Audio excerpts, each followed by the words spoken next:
Hello, my name is Monica, and I'm a placeholder for my friend Patti. If you could please state your full name for the record, please. It's now a check, and as in Nancy. Your speaker. Okay. Oh, okay. Oh. Hi, I'm Patti Goodwin. I live at 2627 Brighton Bluff Drive. That's in the town of Fuquay, mailing address Apex, in case you're trying to look it up, not in the neighborhood of Crooked Creek. Two things I want to cover today. First of all, I'm sorry, I'm kind of under the weather. We already mentioned the poll that was taken today in the Quay. We all love polls, and they're great, and they have a lot of value. This one was with over 2,200 people. As was stated, only 3% of that poll decided that they would rather sell the park. This poll was shared 74 times at least as a first-generation share. And of the 3% that voted that they would prefer to sell, one of them was a county commissioner, so we know that it was made aware. And I'm sure that poll was available to be shared with many other supporters that felt the same way. Still, it was only 3%.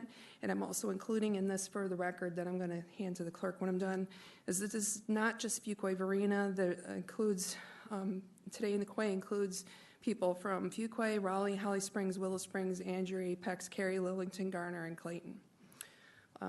Second thing I want to say, I could go on for 3 hours, much less my 3 minutes, about the 13-page document that was issued.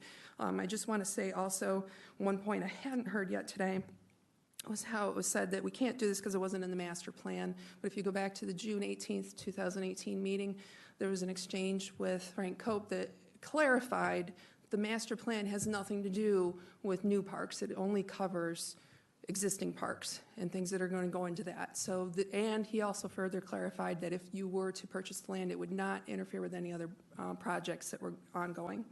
Last thing I want to say is I had a question before the board last time I was here that I was wondering if we could flip-flop on this particular thing, what else was next. And unfortunately, I feel like I have the answer to that in item number 19 today, that we had passed $2 million that were to go to school counselors last year. That was put on the docket. That was put aside as an earmark for school counselors.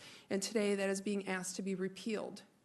And that's very troubling to me because I was a school teacher in a school with very high needs population, and it broke my heart with some of the challenges those students went through, and I was very grateful that we had a school counselor to help them through that. I feel as strongly about school counselors as I do this park. I don't think it's an either-or type thing. We need both.